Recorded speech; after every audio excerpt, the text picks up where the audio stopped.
Welcome back to the field. It's June 10th, the week of June 10th here. We are approaching on our plot here near the office in Eckley. We're approaching V7 growth stage. We're hoping this week to get stuff cultivated, cleaned up a little bit, some of the volunteer from last year, and then side dress. Try to get a 90 to 100 pounds of in on. This corn's really starting to pop. Had great weather the last few days, really starting to grow.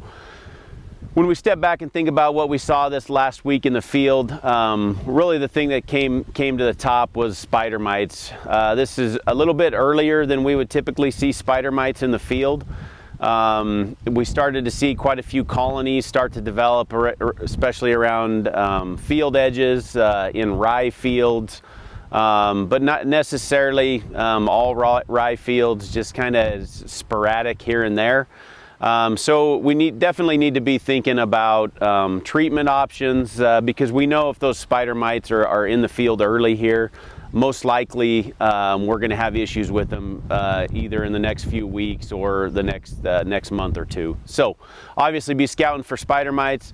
As this corn starts to grow, obviously it's gonna outgrow that spider mite damage in most situations for a little while, but eventually those spider mites are probably going to keep up to it unless we have beneficials.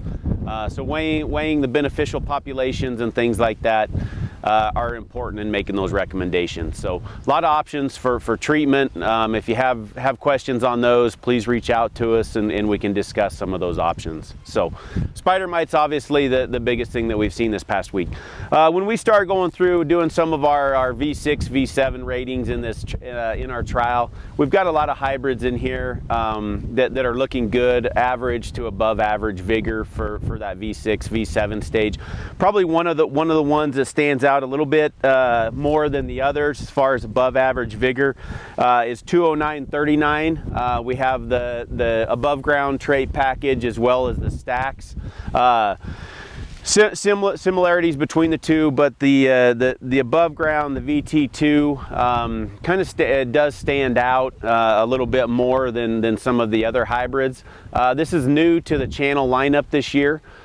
So it's exciting to see this early season vigor compared to some of the other hybrids.